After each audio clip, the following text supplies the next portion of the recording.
Everybody, it's time to watch Brielle pass out.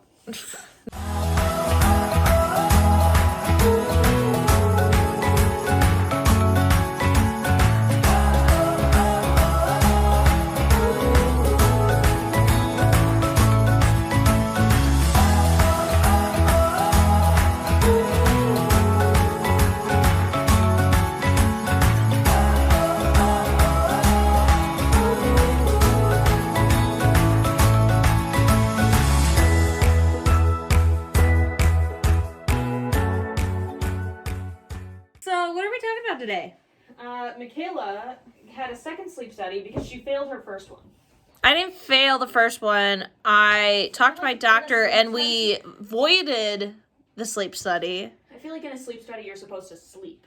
So I do feel like you failed it. Okay, fine. I failed my sleep study because I ended up getting a migraine. And if you haven't seen that, you can check out this video right here in the iCard, whichever fucking side it's on, because it always likes to change on me.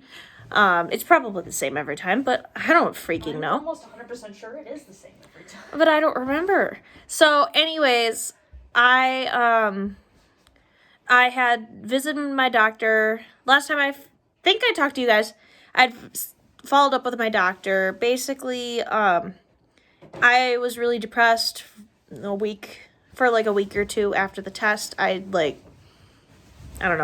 stopped taking a bunch of my meds because I just was like, I don't know, I just was really sad.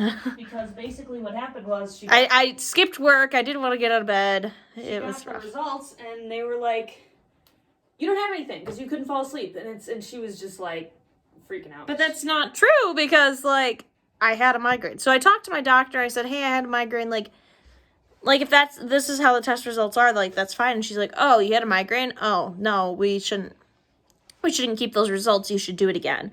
And with insurance, it got a little complicated, but we were able to repeat the test. So I wanted to talk to you guys about that. I'm going to just talk to you guys really briefly to sum up the last test. So basically, the overnight test, they said, I got 438 minutes of sleep, which is what? Hey, Alexa, convert 438 minutes into hours. 438 minutes is 7 hours and 18 minutes. Wow. For the amount I tossed and turned, that's a lot. It's more sleep than I've ever gotten in my entire life. Yikes. The proportions of non-REM sleep and REM sleep are abnormal. The patient's REM onset was immediate at the start of the study, and the proportion of REM sleep was somewhat reduced at 14%.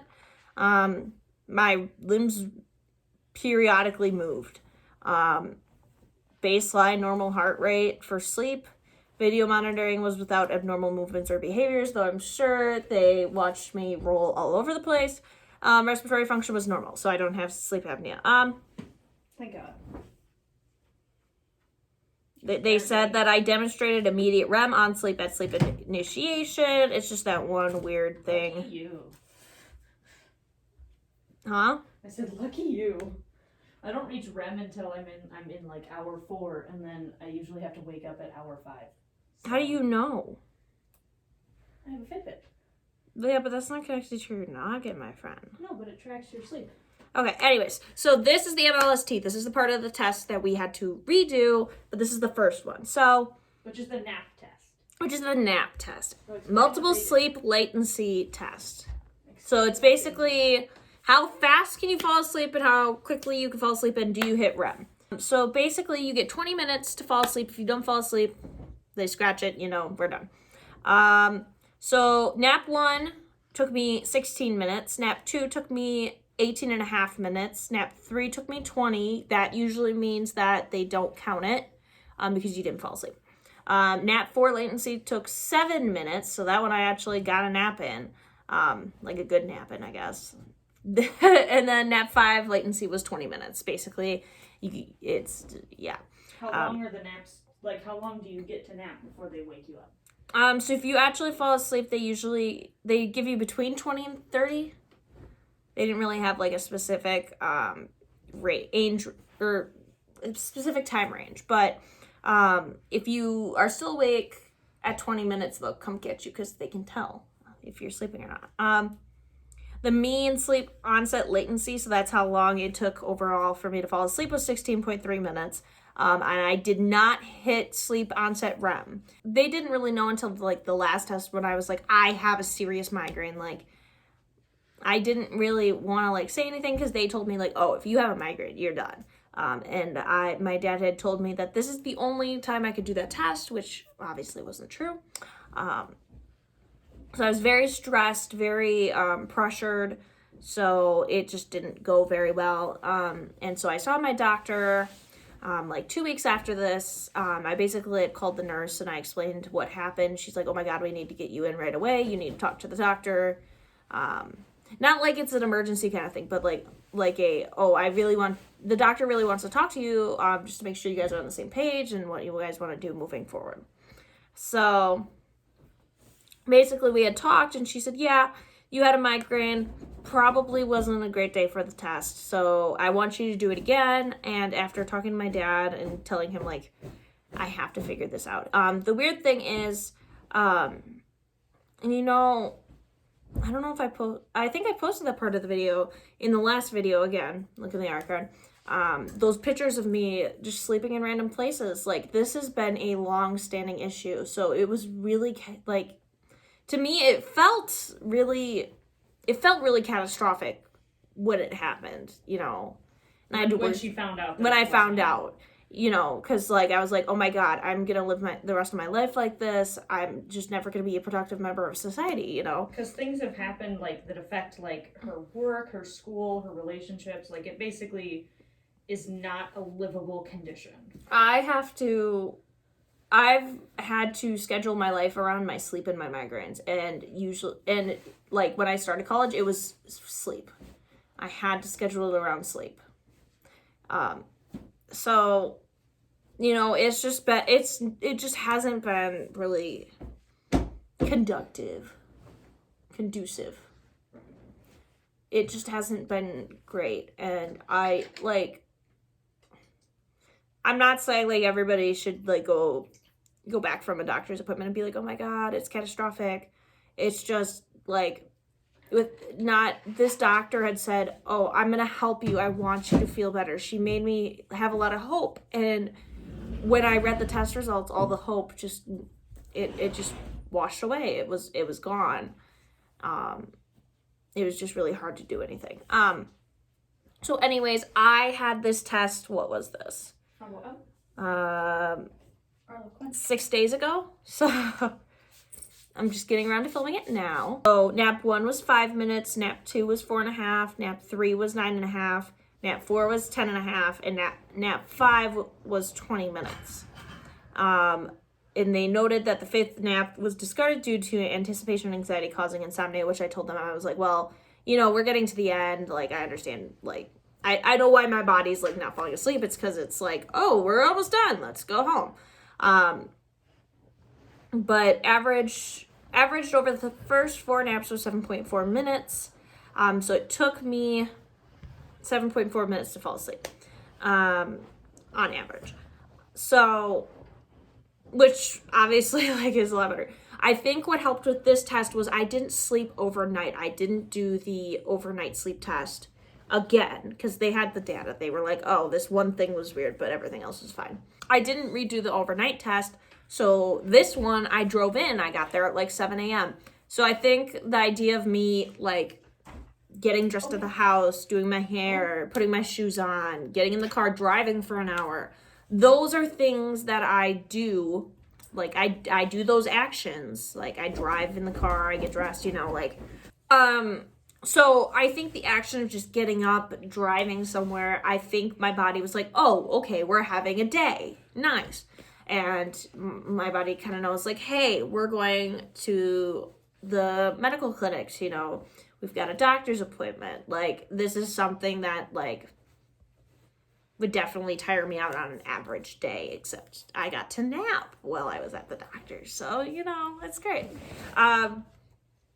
So I think that really helped me because when I got there, I was like, dude, my eyes, they don't want to stay awake. I'm done. Just let me nap. So I napped, and like that first one, 5 minutes. Next one, 4.5 minutes. I was tired.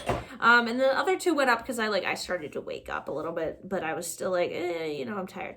But I fell asleep for the majority of them, which was awesome. I was really happy to hear that. So basically, I did not hit REM during any of my naps again. So anyways, so the impression was pathologic hypersomnia. So I think the doctor just used different wording.